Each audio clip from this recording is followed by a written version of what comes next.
Okay,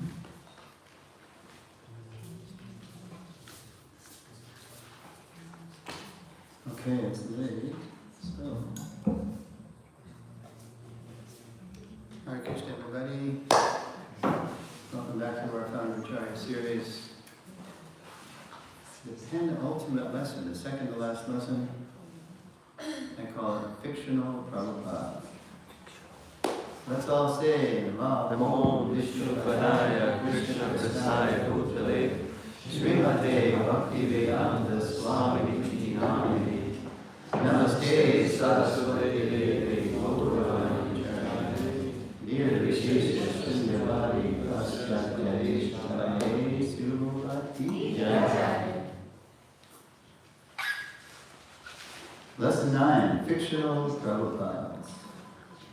While developing a personal relationship with Srila Prabhupada, it is important to clear up misconceptions we may have about him. Studying Srila Prabhupada's teachings without studying his life and how he lived and applied those teachings can become impersonal. And becoming attached to Prabhupada's personality without studying and following his teachings can become sentimental. Both approaches leave us with a, quote, fictional Prabhupada, an imaginary Prabhupada we need to avoid. Let's look at some examples. So we're going to look at 4 impersonal fictions and 4 sentimental fictions. Where's the mic? Mike is here. Is it charged? Yep. Alright, so why don't you read this? And by the way, these are line drawings done by my late godbrother Hare Prabhu. He did many, many beautiful line drawings. I chose these 2 because they're kind of looking at each other. And I imagine one saying to the other, "Are you the real Prabhupada?" And the other is saying, "I was wondering the same thing about you." Okay. There's Prabhupada looking rather askance at this list. Go ahead. Prabhu. Oops. Yeah. Oh, got it. Put on the iPad. This first one is obvious. That's wrong. But a lot of them aren't so obvious. They might even seem true. Prabhupada. Go ahead. Prabhupada is God. Prabhupada is God. ISKCON is Prabhupada. Thank you for reading it the way I put it. Is like equal in all respects. The GBC is Prabhupada. Prabhupada is the guru only of his initiated disciples. Not. Okay.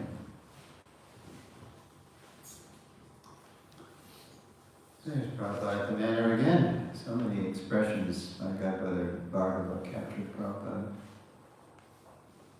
Okay, so the fiction is, you can just read it again. Yep. Fiction is Prabhupada is God.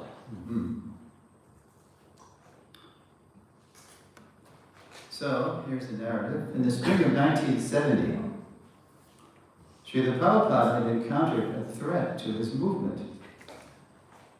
While expanding Krishna consciousness throughout the Americas and Europe, he was meeting some resistance in India.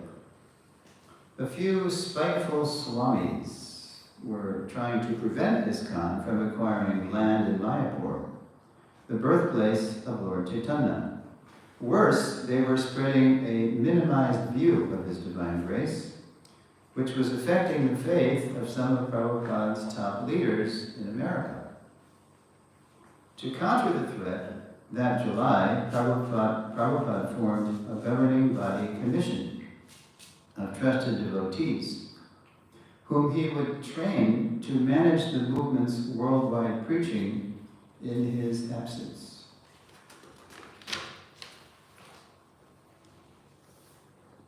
Okay, so, yeah, this Prabhupada put it, poison was coming from India, and it was being relayed from India by some Prabhupada's disciples over there to some leading devotees in America. And they were being affected. They thought, ooh, maybe Prabhupada's not all we thought it was. The best account of this that I've ever seen is on following Srila Prabhupada Gadagara's series, I think it's DVD 2 or 3. I'm on there, Ramananda's on there, Bhagavan's on there, and describing what happened. So Prabhupada, it was 4 devotees, and Prabhupada did an amazing thing. He corrected them. And then he gave them sannyas. He kicked them out of the house, so to speak. And he said, go preach, go travel and preach. So they did. And this was the month I joined. I joined in July 70. So they were traveling across America from LA east. And I was in Boston, so when they came to Boston, they were okay. They were doing all right. They were reading ecstatic Sankirtan. And I'll just continue here. After correcting the misled leaders, he deployed 4 of them as sannyasis to travel and preach with full faith in Guru and Krishna. As the young renunciants toured ISKCON America that summer, the gravity of their offense to Prabhupada weighed on them. So they had been minimizing Prabhupada, or they had been getting a minimized version. And they were half believing it. And so they realized, oh my God, what have we done? How could we have believed this? So mortified at how they had been minimizing his spiritual stature, they began to maximize him, even deify him, misinterpreting scriptural references about the spiritual master being non-different from Krishna himself. Okay, so by late August, I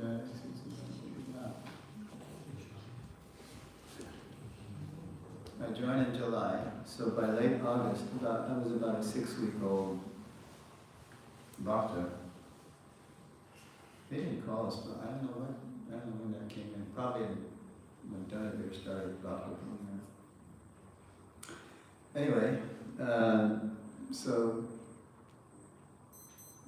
Satsarup Das Adhikari herded a few of us newbies into this red Ford Econoline van, and we made the 10-hour drive from Boston all the way down to New Vrindavan, West Virginia. Okay, so in late August, the group, the sannyasis, traveled to New Vrindavan, West Virginia, for the Janmashtami Vyasapuja festivals, amid the largest gathering of ISKCON devotees to date. I mean, there were over 100 devotees there. That was big, that was huge. It was only a few temples. And most of the devotees were from America. I think there was maybe 1 or 2 from Europe that came, and up from Mexico.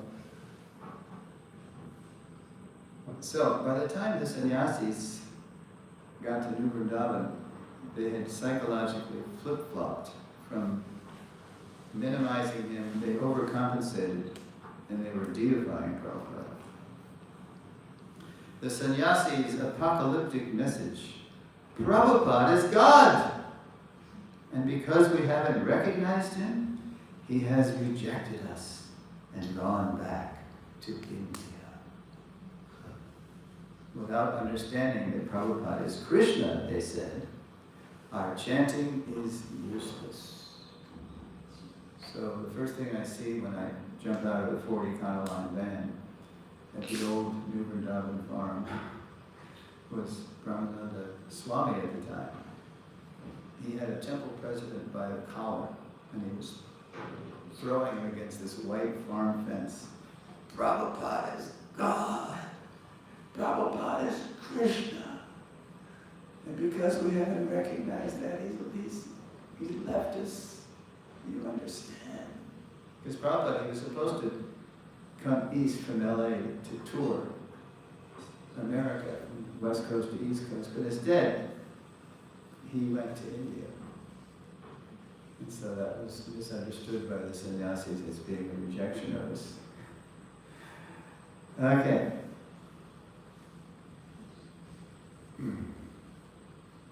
Their propaganda so disturbed the devotees that the governing body phoned Prabhupada for guidance. Prabhupada had just formed the GBC in July. They had never met. He just had formed them. He called them different, they were all householders mostly, except for Kirtananda. And he tried to I don't know if it was on there. So the GBC wasn't buying it. The sannyasis were there, with their dandas, and whoever would listen to them, they would sit under a tree and just, preach the new gospel here. Prabhupada is God. Anyway, the leaders really weren't buying it. The GBC wasn't buying it. But nobody really knew Prabhupada's books well enough they had a debate in the old farmhouse temple in Vrindavan, but nobody could deliver the knockout punch because nobody really, they were actually, the four sannyasis were preaching off page 59 of the original Nectar of Devotion that was produced by ISKCON Press in 1970, and where it says, O Uddhava, know that the spiritual master is my very self. So they were taking that as proof positive that Prabhupada was Krishna. They had the oneness, but they didn't have the difference. There wasn't enough philosophical discrimination. So the GBC was just tired of it, because people were leaving New Vrindavan. People were thinking, oh no, this beautiful movement I joined, now it's being, torn in two, just like any other mundane, religion or something, they're fighting. People were like crying, and they were just walking down the 2-mile dirt road down to the road, McCreary's Ridge, and so finally the GBC, okay, enough is enough. So Rupanuga Prabhu, he was on the original GBC, and it was a big deal to make a phone call in those days, long distance. It was expensive, it was before fiber optic and all this stuff. So they caught up with Prabhupada in Tokyo, where he was trying to show the devotees that were with him how to do Vyasa Puja. This is the first big festival in ISKCON. So they told what the sannyasis are saying, he told, and what you said. Prabhupada thundered his reply. They have committed. Okay, here we go. This is committed. Fact. They have committed the greatest offense. There is only one thing worse than underestimating the Guru, overestimating the Guru. They have said, I am God. Therefore, if I am God, they also can become God. This is impersonalism. So then Rupanuga asked, so what should we do with them? Because here they are, they're right in the heart of the movement here. Prabhupada just uprooted a Mayavad weed from the heart of his movement at the first GBC meeting. What should we do? So Prabhupada said, expel them! These were leading devotees. Brahmananda, Vishnujan, Gargamuni, Subal. Prabhupada just kicked them out in a blink.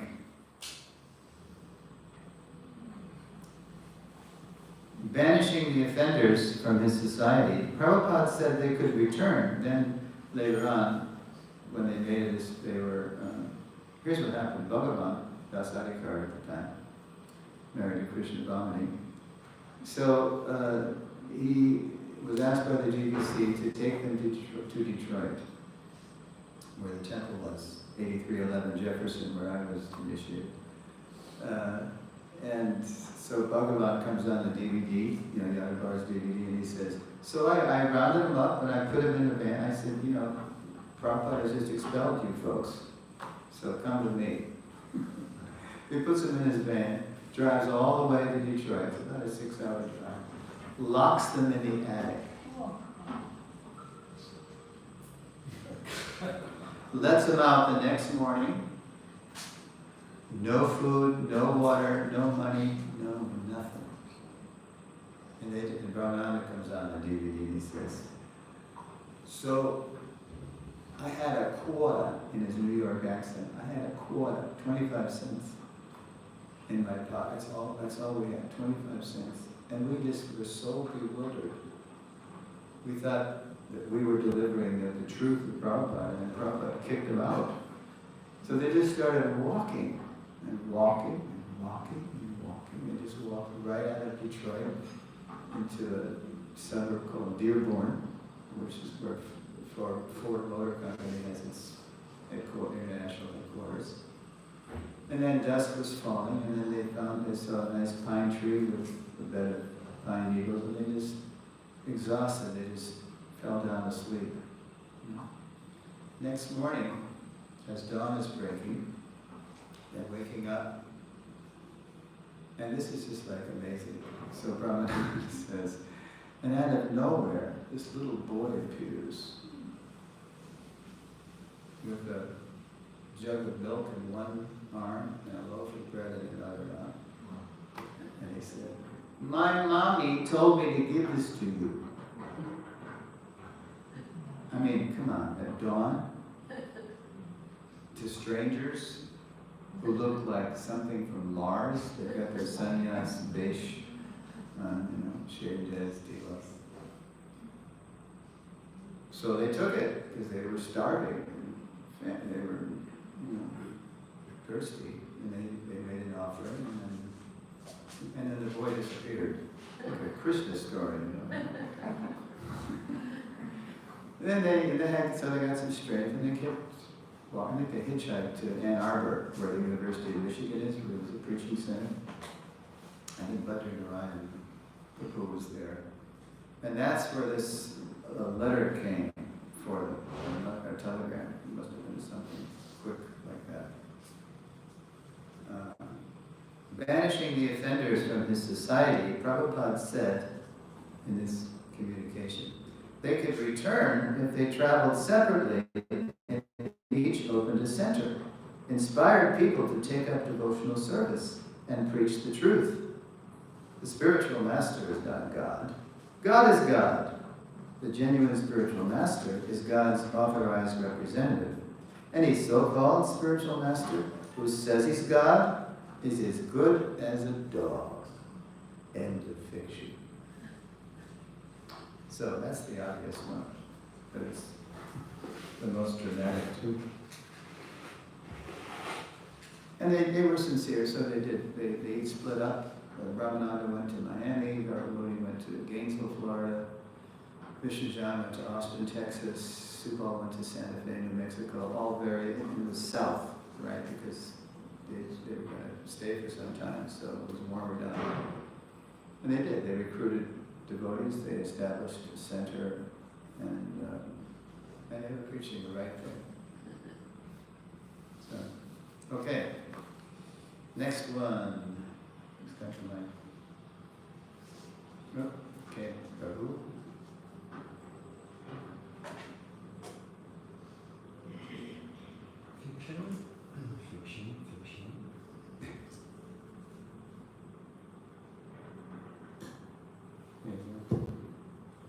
Fiction. ISKCON is Srila Prabhupada. Is Prabhupada.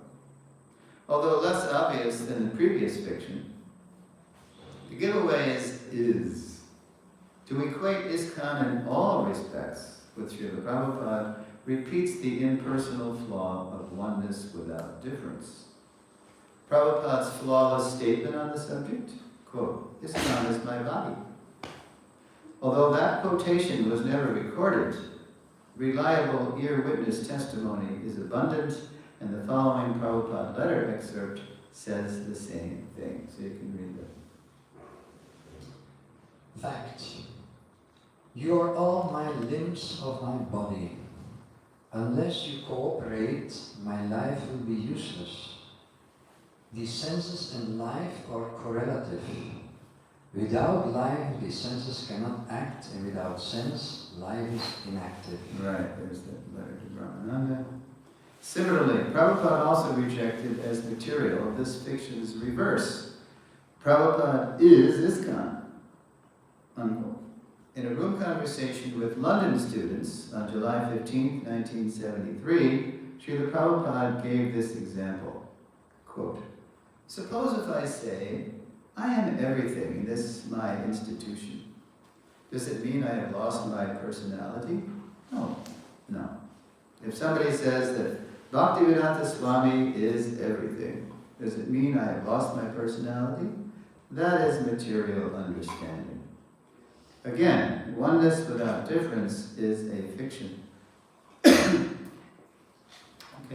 next reader.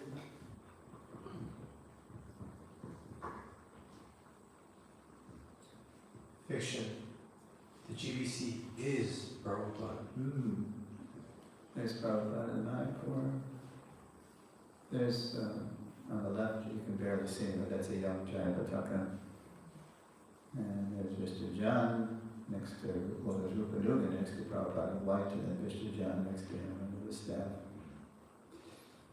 A young Kavichandra Adhikari there on the far right. This fiction betrays an incomplete understanding of the first item Srila Prabhupada declared in his will. Let's see. There's the item. Okay, read that. Fact.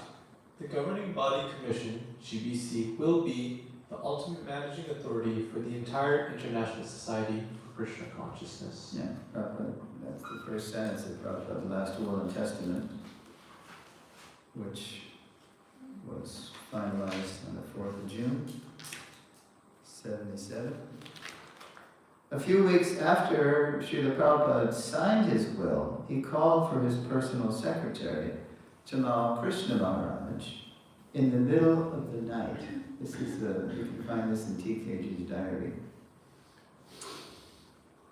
And it's a kind of, he's testing Tamal. So TKG's June 27th diary entry tells what happened next.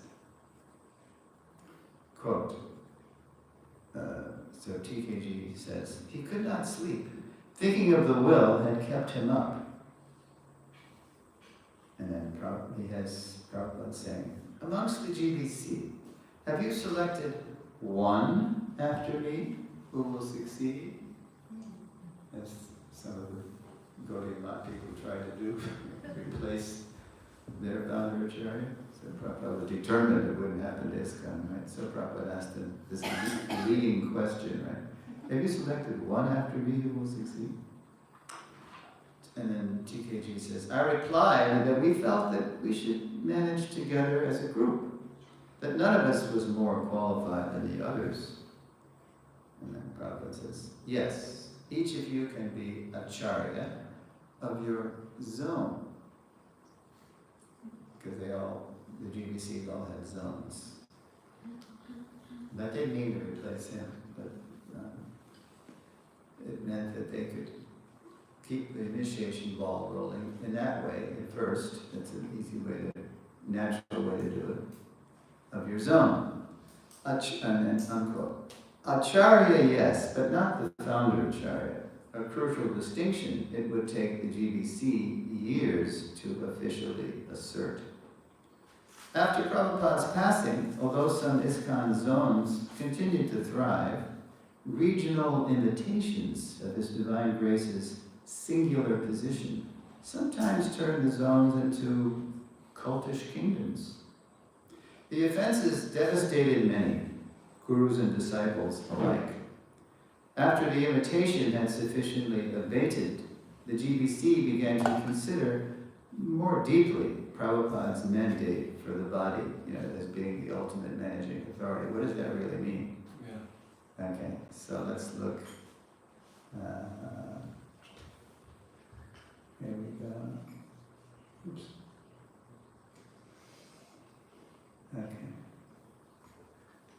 Okay, so here is, in 2013, they actually, no, in 2012. Yes.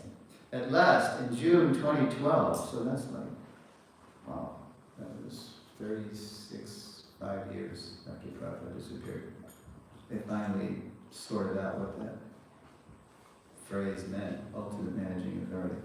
At last, in June 2012, the GBC published a more mature understanding of the body as the Society's ultimate managing authority in its paper, quote, harmonizing ISKCON's lines of authority.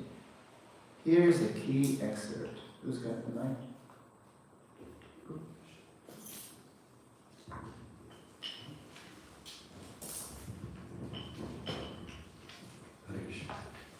All right, go ahead.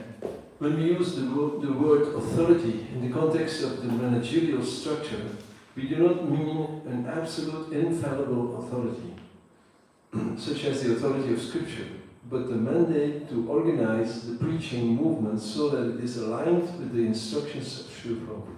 Yeah, that's all it means. Okay. So again, the GBC is Prabhupada is a fiction because it is incomplete. Recognizing the oneness, but ignoring the difference between ISKCON's perfect founder Acharya and its ultimate, yet imperfect, managing authority, the governing body commission. Okay. And then the fourth in-person, and this is by no means an exhaustive list, but it's the ones that are most, that have come up in our history most of the time. Okay. Here we go. There's the fiction. You order the ladies? Okay, ladies.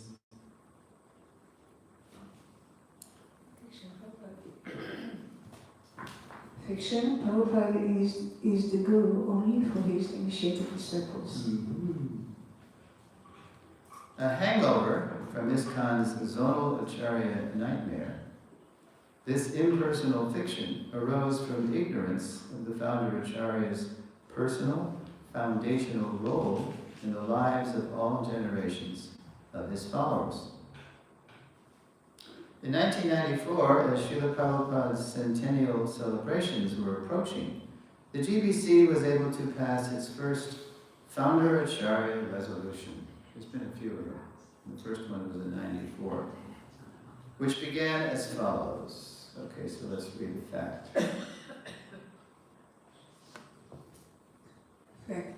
Srila Prabhupada is the foundational Shiksha Guru for all ISKCON devotees because he has realized and presented the teachings of the previous Acharyas of the Brahma Madhva Gaudiya Sampradaya appropriately for the modern age. That's just the first item in that resolution. We're going to see more in lesson 10, the rest of the points, but for our purposes here. Okay, so that was passed in Mayapur in March 94. In the same Mayapur, 5 months later, yeah. 5 months later, it was Prabhupada's Vyasa Puja Day in Mayapur. Okay, so here's what happened that day. At ISKCON Mayapur, some 5 months after this resolution was passed, the day of Prabhupada's Vyasa Puja arrived. As the sun rose outside the temple, a Prabhupada initiate was chanting on his beads. When he noticed a young devotee had stopped chanting to have a morning snack. You know, in the courtyard where they sell them at the Maha counter, that entrance. So, my godbrother was chanting on that side, and all of a sudden he saw in the corner a local brahmachari having a morning snack. Tactfully, the elder approached the younger. Quote, oh, and I know this exactly because my godbrother told me what happened, so here's how it went. Quote, oh, Prabhu, maybe you didn't know. We're fasting till noon today for Srila Prabhupada's Vyasa Puja. Squinting upward, the snacker shot back. You say that because Prabhupada is your spiritual master. He's not my spiritual master.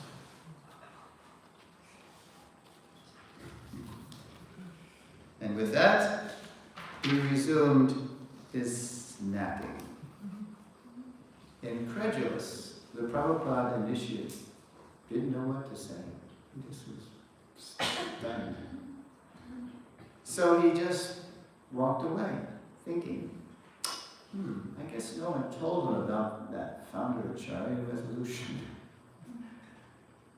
Now, since that time, there have been more founder Acharya resolutions, but we don't really need more legislation about Srila Prabhupada's position. We need more education. So now let's dispel some sentimental fictions about his divine grace. So those are the four impersonal.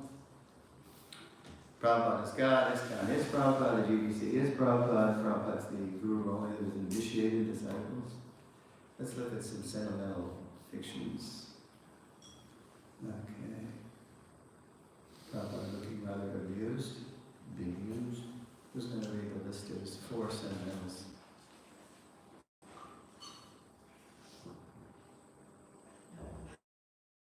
So we have the sentimental fictions.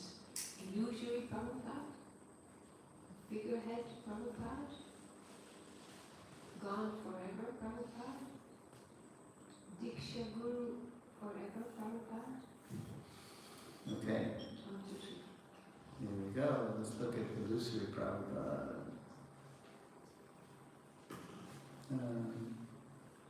Okay.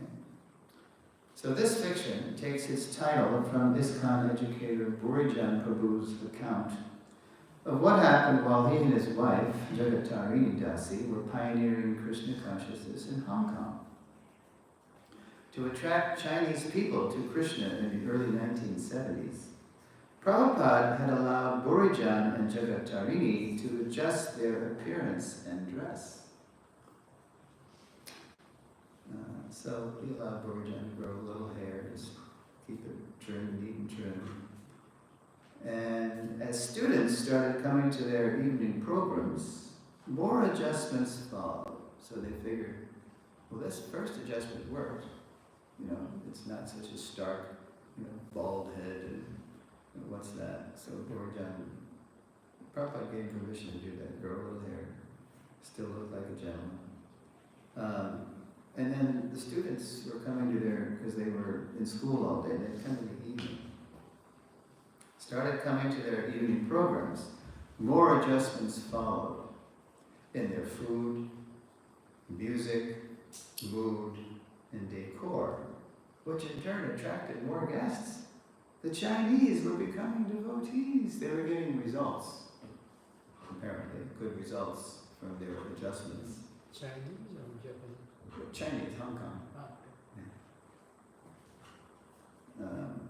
The Chinese were becoming devotees.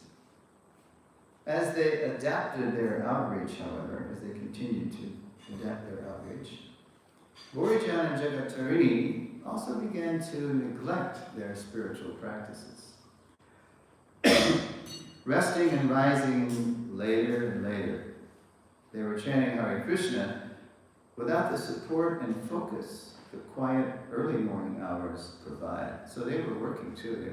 They had an apartment in Hong Kong, and they were working. They were selling something again.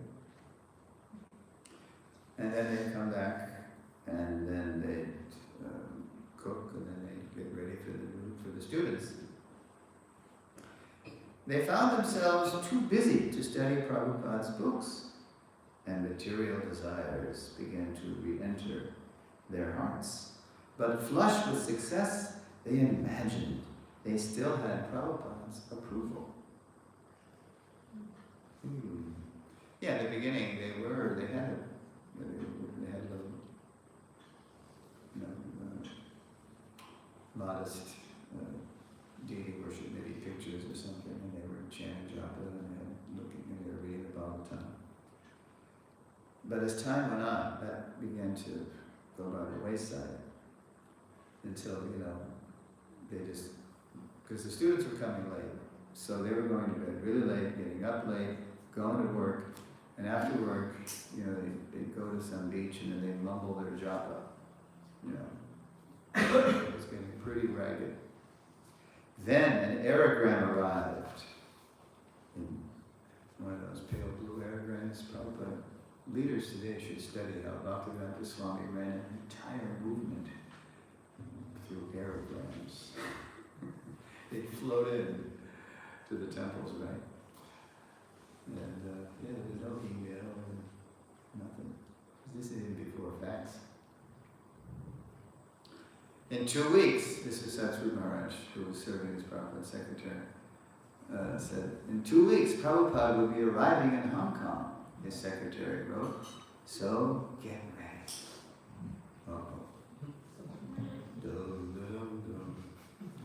By the time Prabhupada arrived, Burijan and Jagatarini had prepared a beautiful rose garland. They hired somebody to make a big, fancy rose garland and arranged a fancy hotel room. Maybe they were compensating for spiritual lackings. After picking him up in a Rolls Royce, they rented a Rolls Royce. They expressed to Prabhupada how wonderful it was to see him. They were gushing, Prabhupada, we haven't seen you in so long. Here's the, opulent rose garland.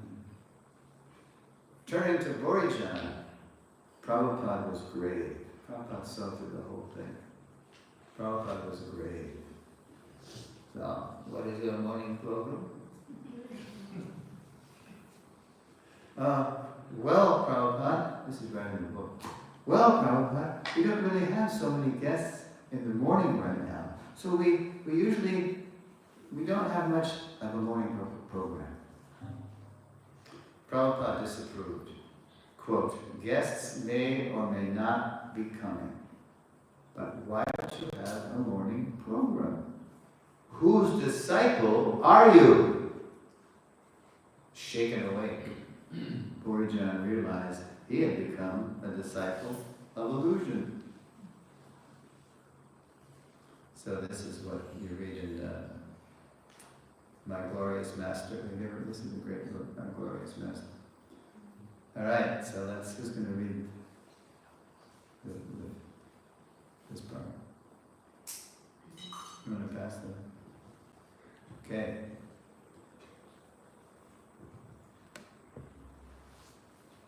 I had been imagining a Prabhupada allowed a compromise of purity and Krishna conscious practices. When I was suddenly confronted by the real Prabhupada, the illusory Prabhupada dissolved like mist after sunrise. Prabhupada, as he himself said, was 90% liberal, but that other 10% was strict. You know what Prabhupada said that I'm 90% liberal? Does anybody know? Yeah, no, it's really funny. After Prabhupada's first plane ride, when he left 26th Avenue in January 17, 1967, and landed in San Francisco, he was greeted. He had a reception. People were, you can see in the films, Sam and Melanie and their dog Ralph, and Joni and Roger and Mukunda and Janaki had been initiated. So anyway, they greeted Prabhupada, and Mukunda had shrewdly, he's always very media savvy, so he called the San Francisco Examiner,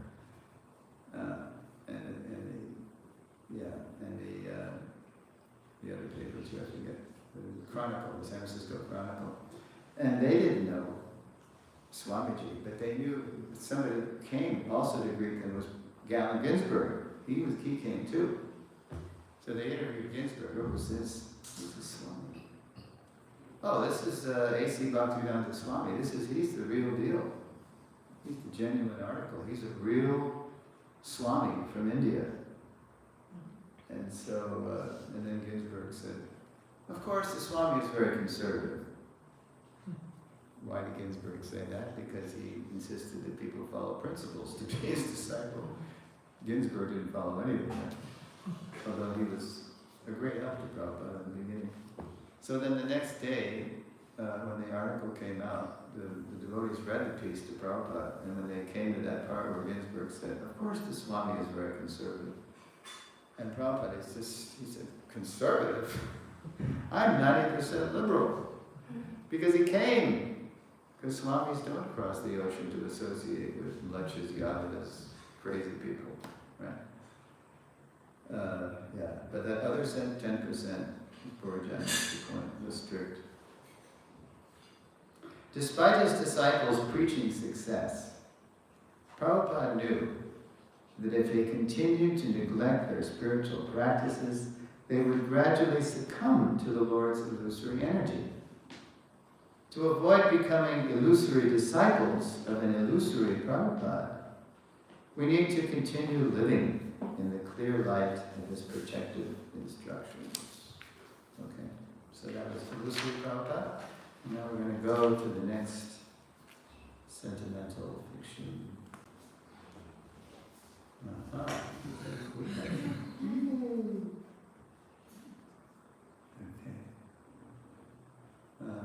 Reigning for 70 years, Queen Elizabeth II became England's longest-serving monarch, and perhaps the most popular one too, as the adoring crowds on her Jubilee tours attested. Yet the revered Queen had no real authority over her people, no parliamentary power like the Prime Minister. Elizabeth's influence was essentially sentimental, because, like almost all monarchs today, she was a figurehead. By contrast, when Srila Prabhupada toured ISKCON as its founder Acharya, he commanded absolute authority over his disciples. He did this by the transcendental knowledge he revealed, as well as his own endearing example of pure devotional service. Keen to inspire all generations of his followers, Prabhupada took steps to protect his foundational role in ISKCON. One step was the introduction of his daily Guru Puja. In April 1974, that was added in 74, it wasn't there in the beginning. In April 1974, after one of his morning walks on Bombay's Juhu Beach, Prabhupada went up to the temple, as usual, to offer his respects to the deities.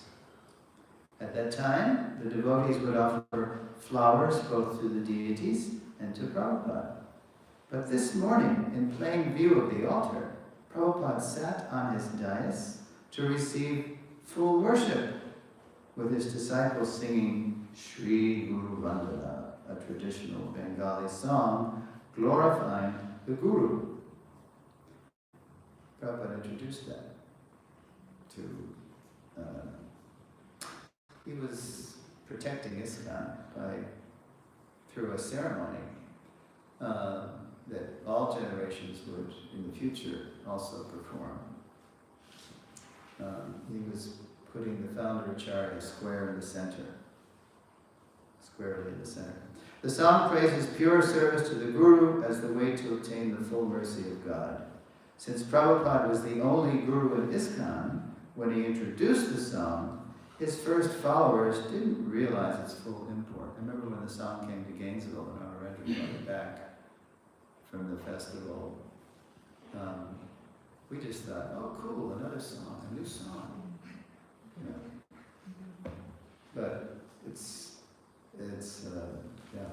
Prabhupada protecting ISKCON for the future too, not just us.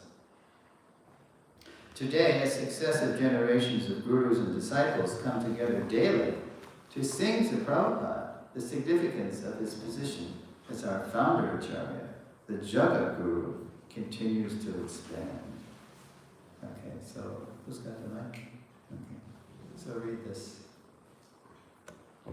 The Guru, especially the Jagat Guru, is not like a family priest for performing ritual ceremonies, nor is he a figurehead appointed by the institution without real presence in the hearts and minds of his followers. Rather, he is the core core of his followers' very being. He is my Lord, birth after birth. Chakodam Nirodhe Janme Janme, Prabhu said. I mean, unless we're Bengalis, any native Bengalis in the house, I don't see any. We might not even know what that means. Or even if we know the translation, it's so easy just to rattle it off, right, and not meditate on it. He is my Lord, birth after birth. Whoa. Only our failure to follow Prabhupada's teachings will leave us with a sentimental figurehead of Prabhupada. You know, as time goes on, the tendency is for the leader to recede in the consciousness of the followers. Like in America, you know, the father of our country is George Washington. But it's just a figure, it's a sentimental thing. So it shouldn't be like that. With the spiritual energy, with the founder Acharya, we should be he should be fully present with us, with all generations, if we want ISKCON to last. Only our failure to follow Prabhupada's teachings will leave us with a sentimental figurehead Prabhupada, leading us to the next despairing fiction. All right, who's going to read this? Who's going to? You got it? Gone forever, Prabhupada. Gone forever. That's hardly the case. Okay.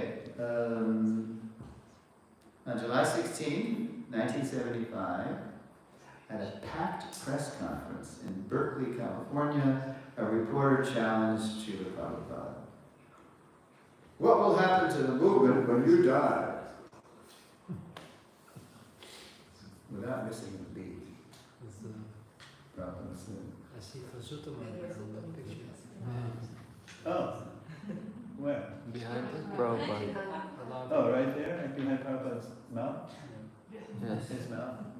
Your mouth is behind Prabhupada. Okay, let's see. This is So, where is this in Germany? Okay, that's what I thought. Because isn't that Bhakti Bhushan Maharaj, who became? Yes.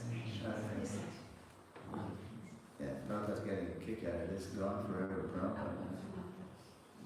Okay, so that's the challenge. It's a typical journalist trying to ask the hard questions. Right? What will happen to you when you remove it when you die? I will never die, Prabhupada retorted. I shall live in my books, and you, pointing to the reporter, you will utilize. He wasn't saying just to his disciples. It's very consistent with a remark that Prabhupada made to Brahmananda Swami, that these books will be the law books for mankind for the next 10,000 years. Yeah. And you will utilize. If Prabhupada's reply sounded defiant, it was also an invitation. To know Krishna and transcend death, anyone could read and apply the knowledge he was translating and explaining in his books, especially his followers, who rested as Prabhupada wrote through the night. The problem he would chide us is, or chide them, I'm talking about us in the third person, the problem he would chide them is that they didn't read his books. That's what he would say. You think they're only for selling them. Where he was making himself most available. Prabhupada said, these are my ecstasies. As inspirational as Prabhupada's personal presence was, his writings speak of a deeper intimacy by following his instructions. Indeed, this was his own experience while executing the order of his spiritual master. Although he was only with Srila Bhaktisiddhanta perhaps a half dozen times, Prabhupada always felt him to be right by his side. Okay, just going to read now. Right? There is no difference between the spiritual master's instructions and the spiritual master himself. In his absence, therefore, his words of direction should be the pride of the disciple. Yes. Pride of good sense. Pride of the disciple. Although Prabhupada's form and initiations were certainly divine, it is his everlasting instructions that sustain us over time. Quote, he lives forever by his divine instructions and the followers with him. And, quote, living still in sound, Prabhupada will now dispel one more forever fiction. Okay, that was gone forever, and now we have the flip side. Who's going to read? All right, Unidaya. Diksha. Diksha Guru. Forever. Is it press the yellow one? Diksha Guru forever. Prabhupada. Notice I didn't say the R word. Didn't want to spoil your morning. This sentimental fiction arose in the 1980s as a reaction to those zonal acharyas who were imitating the position of the founder acharya. We created the R word. We created Diksha Guru forever by imitating Prabhupada's position. And that was wrong, and there was a reaction to that. It wasn't a complete healthy reaction, but it was definitely a nonsense we caused. To protest Guru abuse, however, by claiming the founder Acharya appointed himself as everyone's perpetual Diksha Guru, betrays ignorance of Prabhupada's consistent teachings. Okay, Nina? This is the law of disciple succession. I want to see my disciples become bona fide spiritual master and spread Krishna consciousness very widely. That will make me and Krishna very happy. Letter to Tushta Krishna, 2nd of December 75. So this is the law of disciplic succession. Prabhupada, he was expert at knowing how to adjust details, but he never transgressed laws. He never transgressed universal principles. Okay. Just 6 months later, okay, that was in December 75. Just 6 months later, in a lecture in Honolulu, Prabhupada declared, here we go.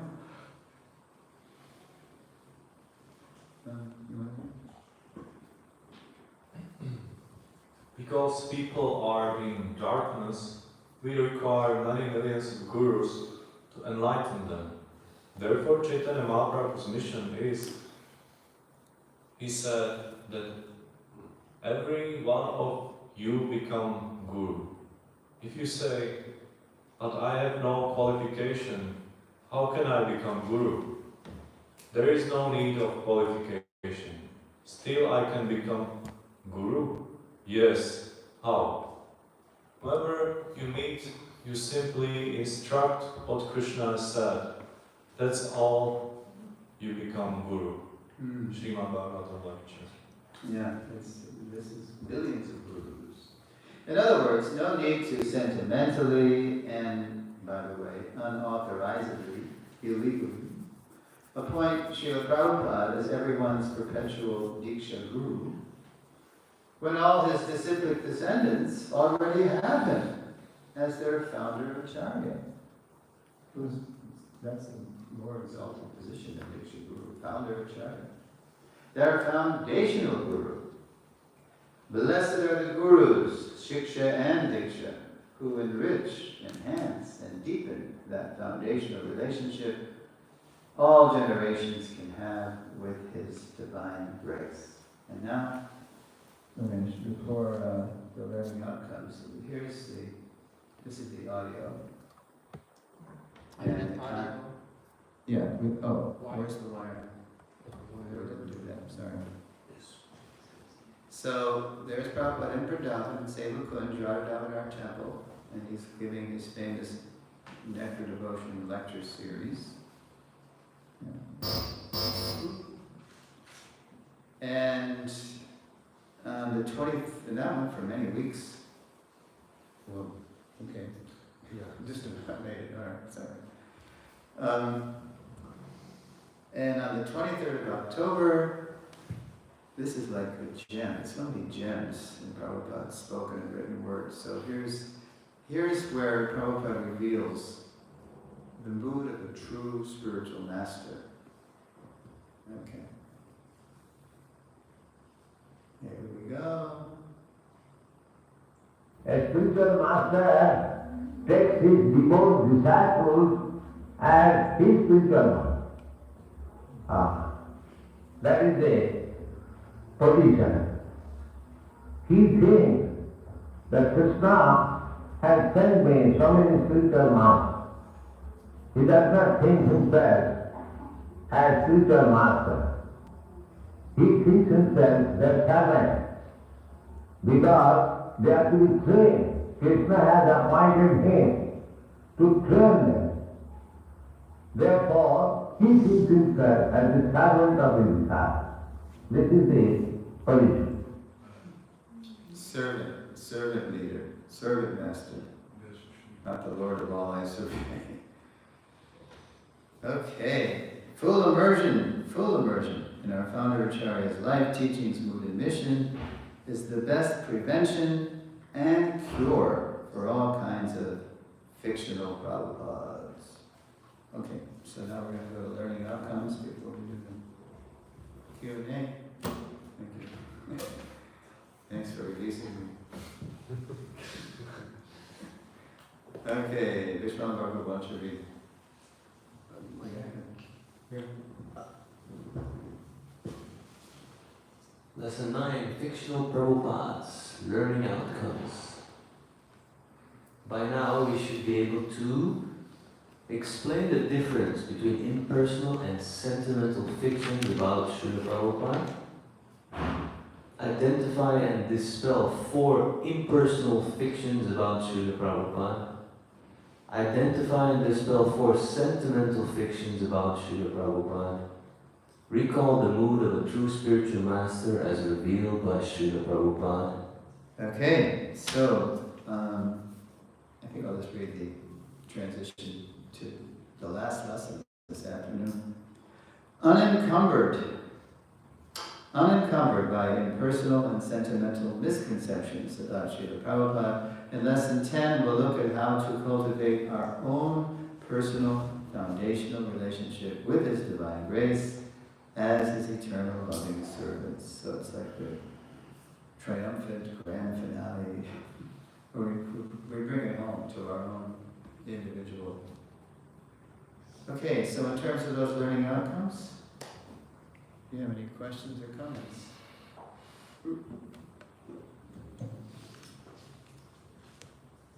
Yeah?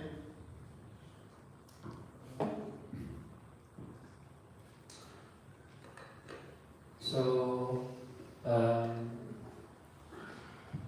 what I have faced was some differences of receiving Srila Prabhupada. One is that they say that Prabhupada is absolute, is transcendental, and whatever he says is transcendental and absolute. It's one kind. And the other said, no, Prabhupada is only transcendental if he speaks from Shastra. So, could you explain to me what is the proper way of seeing Srila Prabhupada? Yes. Maharaj is a good friend of mine. This is actually, I think you should ask this to Urmila Prabhu, because she was the chair of the ISKCON Hermeneutic Committee. The GBC asked Urmila to chair a committee and develop a hermeneutic and understanding of how to understand Prabhupada's spoken and written word. And it's a big topic, which I really can't do justice to.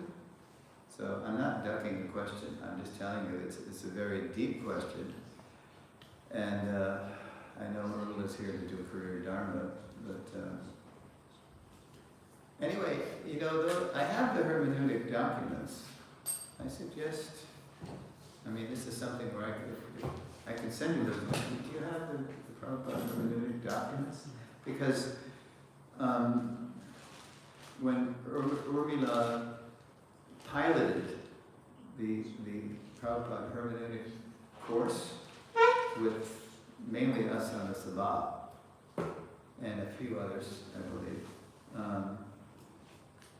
then that whole pilot was submitted to the GBC as an example of how they put their research into action. And the GBC accepted it. So it's now, it's called the ISKCON hermeneutic on understanding Prabhupada's, his body, basically. Yeah.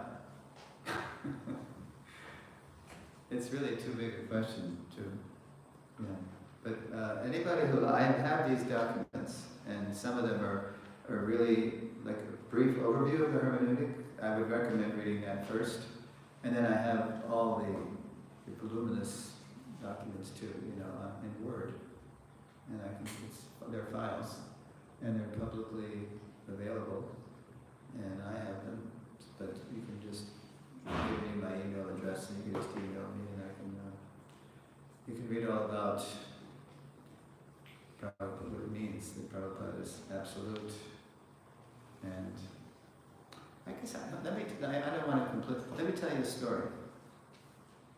Hare Krsna, has he ever been here with his, in the past when he was more physically able, with his Srila Prabhupada, the Living Bhagavat seminars? Did he ever come here with that? Okay, so I think you can also read this anecdote in one of his diaries. Anyway, so Hare Krsna was traveling with Srila Prabhupada.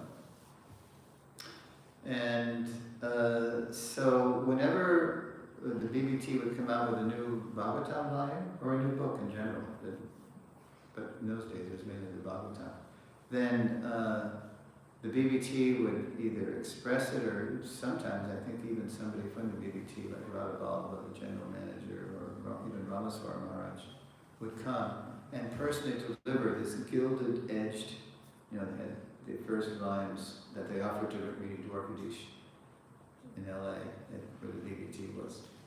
It was like the Maha copies of the books.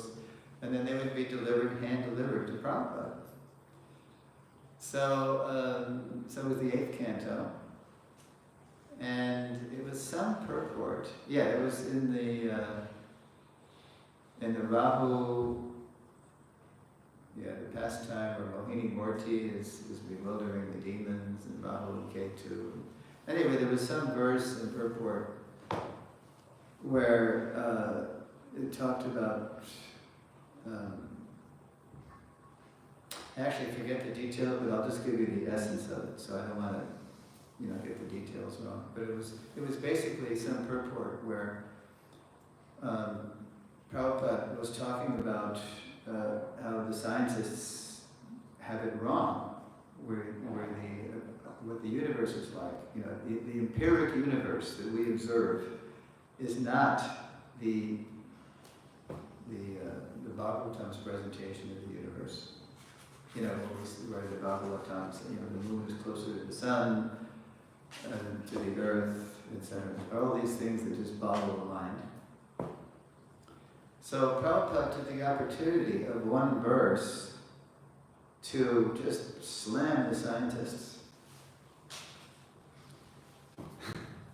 But when the book came, Prabhupada would get the book, he'd look at it, and he'd already dictated it. And he was already dictating more books, so he was going as fast as he could. So he didn't read the book that was given to him. He just looked at it and he just made sure the paintings were nice and everything was in the right order. It had an index, and I was making the index. So then Hare Krsna would read it. He actually read it because Prabhupada had dictated. So then Hare Krsna, he got the latest book. We were all, as soon as the book came out, we'd all read it.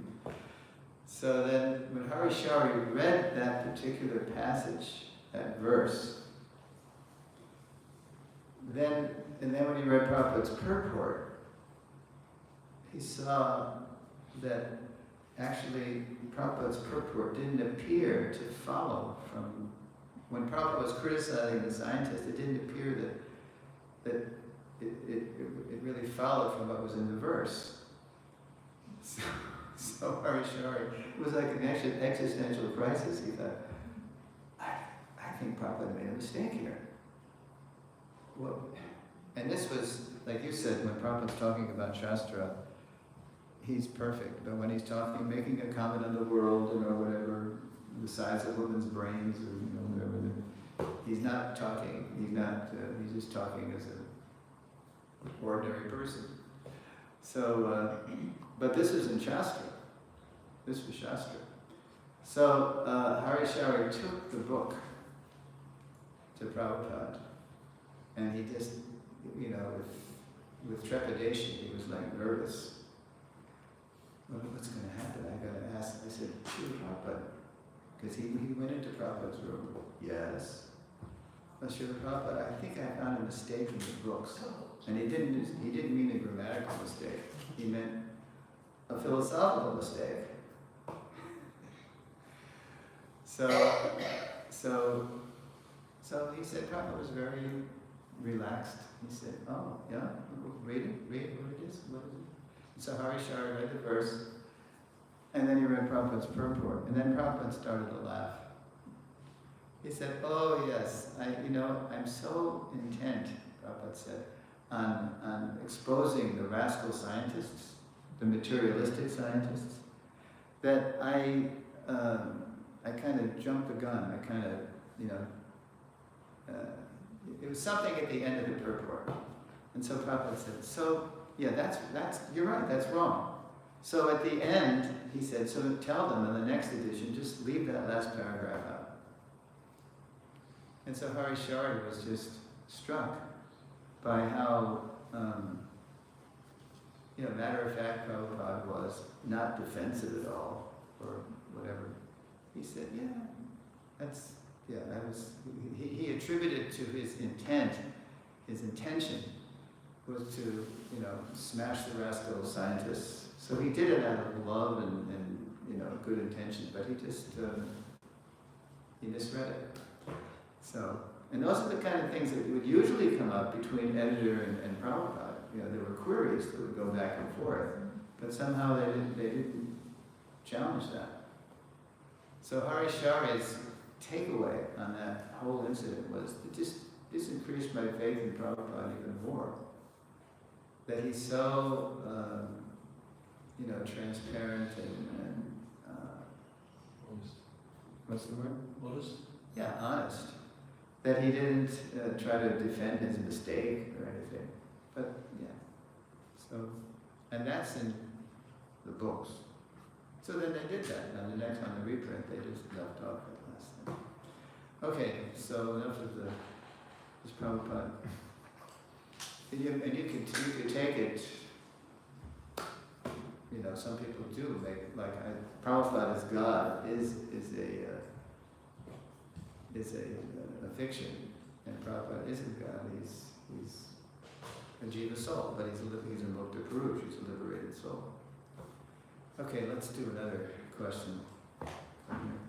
Yes. I specifically like the illusory Prabhupada, as in I feel like, it's the one that I may, go for anyways, most likely. And I was thinking about, I guess the illusory Prabhupada idea is also that we get to know Prabhupada more, and this type of seminar helps to clarify the illusory Prabhupada. And I was wondering if you wanted to share, if you've thought about the idea of training people to, I was even thinking in the future delivering these classes that you were doing, you've given these, in Australia, others are doing that, right? They made a course based on these classes that that people are required to take before they take disciples course. Yeah, so I was just wondering if, what are your thoughts on helping the illusory Prabhupada, and I suppose reading Prabhupada's books, but I guess in a more structured way, like Bhakti Shastri, but we don't have like or maybe I'm wrong, maybe we do have something just on Prabhupada's life, Lilamrita studying the different diaries and yeah, I mean I've been enjoying so much your, you're imbibing Prabhupada and you're literally animating and also enacting Prabhupada, but In other words, how do we continue this getting to know, coming closer to Prabhupada? Right. That's what people always say at the end of this series. What do we do now, Suresvara? Well, I don't know. And then start a Leelamrita study. Leelamrita is a good place to start because it's a really empowered writing. It really was. As part of the team, we would feed Satsrup Maharaj, different things he would request. And then out of his pen or his typewriter would come this really empowered writing.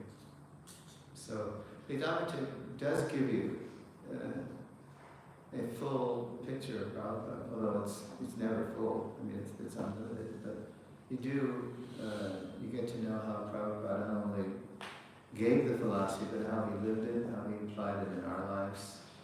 There was no sentimental or impersonal Prabhupada in Leelamrita. It was very, very well done. And there's so many books on it.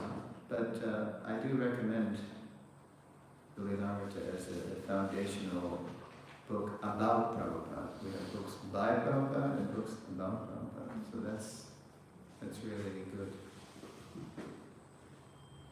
Yeah. And I know, I just got an email, from, there's a Mataji in Mayapur, she's Indian heritage, but from South Africa. And they have a Leelamrita study group. They do. And she asks direct disciples of Prabhupada. She has a rotation of direct disciples of Prabhupada who read sections of the Leelamrita.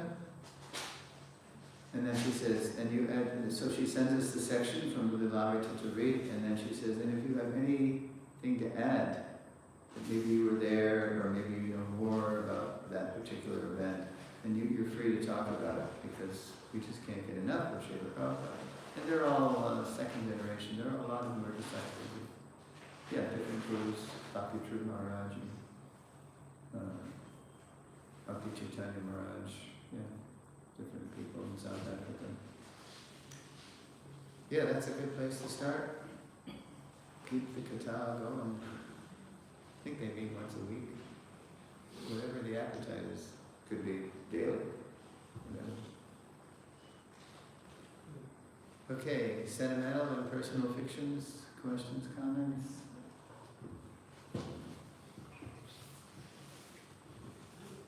I have a question about, sometimes we hear Prabhupada's instruction, basic instructions, for example, the morning program. And then sometimes if we try to induce someone to follow the morning program, they say, oh yes, but my guru is not emphasizing that. And then I think, but he's Prabhupada, he's following Prabhupada, even he's Prabhupada disciple. So what do you say in such a situation? Well, it's like one of those questions where you're asking me to get in between the guru and... I mean, my guru doesn't emphasize that. That's hard to believe, actually.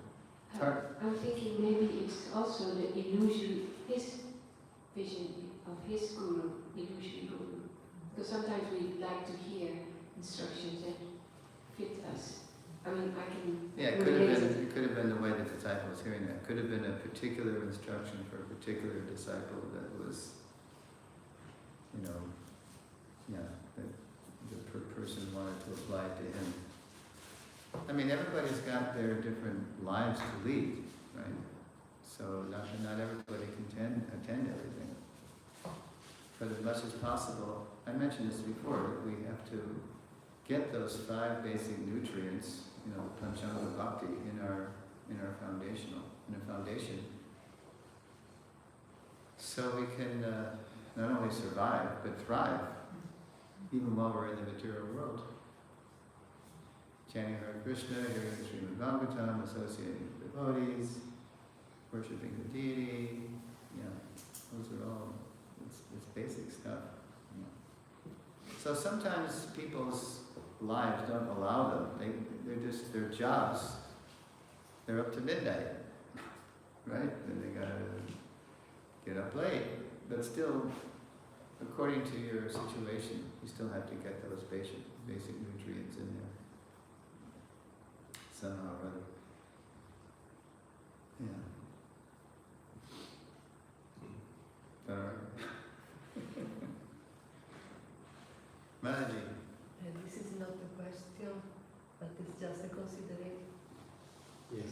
It's just a consideration. It's not a question. Comment. Because I was thinking that until we reach the stage of clear our mind, we have purified our mind, we have already the tendency of misunderstanding something. So this is human nature. Yeah, our hearing is impacted by our desires, how we hear. You remember that first canon purport? No one can be pure. It's a sequence. And it comes down to until one is pure and is eating, sleeping, mating, and defending. I forget remember that sequence? Yes. It's in the first canon. Third chapter, last purport. Okay. Yeah. Because you cannot be seeing the Krishna in the basis of the Bhagavatam if you're not pure in mind. Oh yeah. One cannot be pure in mind unless he's pure in his thinking, feeling, and willing. You cannot be pure in activity if you're not pure in eating, sleeping. Yeah. So it always has to be deepening, improving. Thank you. Anyone else? Oh, Prabhu. Related to that eternal Diksha, the eternal Dikshas which must... Diksha Guru forever. So I'm receiving the Science of Self-Realization. I'm struck by it. When I read it, I become vegetarian. I make my little altar. I offer my flowers. I'm listening Hare Krishna mantra, Joe Charison, the Yamuna song all the day. So at that moment, I am Shiksha initiated by Srila Prabhupada. Yeah, in a sense. Prabhupada even said that to my godbrother Vaikuntanath. We heard Prabhupada say the mood of a true spiritual master in the Nectar Devotion series lectures. So Vaikuntanath was there. And he had a question for Prabhupada because book distribution was really starting to boom. But he was thinking, we're distributing a lot of books, but then even the people who read these books, they're never going to really, most of the people aren't going to really be connected to Prabhupada through initiation. So he found a quiet moment where he was alone with Prabhupada, and he said, he expressed that doubt. How can these people really be connected to the Parampara because they won't be initiated by you, Srila Prabhupada? And Prabhupada said, as soon as they read my books, they are initiated. Yes. Now he didn't mean it in the Diksha sense. He meant it in the Shiksha sense. We shouldn't take that as we shouldn't hear that in a rhythmic way. Because Prabhupada said just the opposite too. When my god sister Chitralekha went to Prabhupada with her firstborn son, Samba, this is way back in the 60s, and said, Oh, Srila Prabhupada, thank you for giving Samba his name. You know, that meant his baby name, not dictionary. I can't wait till he grows up and then you give him a spiritual name. And Prabhupada said, oh, no, he'll have to get his own spiritual master for that.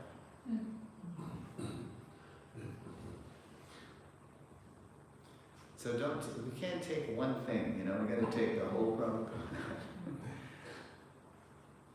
But if I would have had that concept, and like you mentioned in your course, that is equal to Diksha, equal and identical manifestation of Diksha. So much pain and so much trouble we went through would have been received in a whole other perspective. And that's why I said full immersion. What did I say the last thing? Full immersion. In our founder Acharya's life, teachings, mood, and mission is the best prevention and cure for all kinds of fictional Prabhupads. So yeah, but at the same time, I think, you know, by Chris's arrangement, we had to go through, we went through in the 80s with people imitating Prabhupada's position. So much heartbreak, so many trampled creepers, you know, even murders, death, and, you know, we have to learn, usually by a combination of hearing and hard knocks. Yeah, so Prabhupada is our foundational Shiksha Guru, and that's, there are devotees in my generation who you know, in Prabhupada's last year, they were approved to be initiated, and then, but then they weren't initiated right at the end. You know, November 14, 1977, Prabhupada left. And then, but they didn't receive initiation, but they were approved to be initiated. So then they had to formalize it, you know, later with another ISKCON guru. And then there were so many problems with those gurus. So then, not all of them, but yeah, most of them, it was tough. As Sri Radhadesh Maharaj says, anybody who was there at that time, who was in that position, he said, myself is 29 years old, and all of a sudden I was being worshipped like an avatar, like a successor to Prabhupada. Anybody who says they weren't affected by that kind of worship is either unconscious or lying. Yeah, we were affected. We were affected, you know, by that adoration. So anyway, there were problems, and so if you look, you know, in that book, the Prabhupada Disciple book, there's a book, there's a list. My god sister Ma Maya, she's in charge of keeping track of who was initiated. She tracked down so many people who claimed they were, but actually weren't. People who never made the book because somehow it was lost in the whirlwind of Prabhupada's traveling. And then, so, yeah, I'm thinking of one god sister who says, you know, in hindsight, I'm Prabhupada's disciple. But as I like to say, and I've said several times, that's not my identity, that I'm Prabhupada's initiated disciple. That's not my identity. It's that I'm his Shiksha follower. That's my identity. He lives forever by his divine instructions. And everybody can have that identity as his Shiksha follower. That's how ISKCON's going to stay together, if we all have the same common identity. Yeah, seniors instruct juniors. Generations go on, and seniors instruct juniors, but we're all Prabhupada Nugas here, and that's the unity that's going to. We have so much diversity in ISKCON, if not downright divisiveness and fragments. We need more unity, and Prabhupada provides that unity.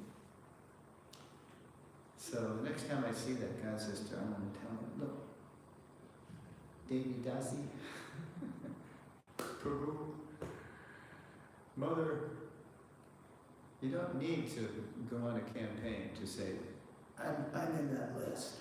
Put me in that list. Don't do that. We all have Prabhupada as our founder Acharya. That's who we are. Okay? And that's a lot more than saying that Prabhupada's my Diksha Guru. But why does she say that? Because we still have largely a Diksha-centered Guru-disciple culture.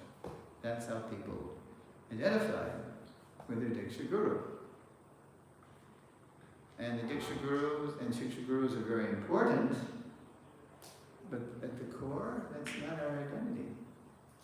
And there are Gurus who will fiercely disagree with that. Right? I know you know them. But the evidence is overwhelming from Guru Sadhana Shastra and Prabhupada's own example. This seminar series is to help us have a more founder Acharya-centered culture. And as I said, blessed are the Gurus, Shiksha and Diksha, maybe that was a previous lesson. Yeah, blessed are the Gurus, Shiksha and Diksha, who enrich, enhance, and deepen that foundational relationship.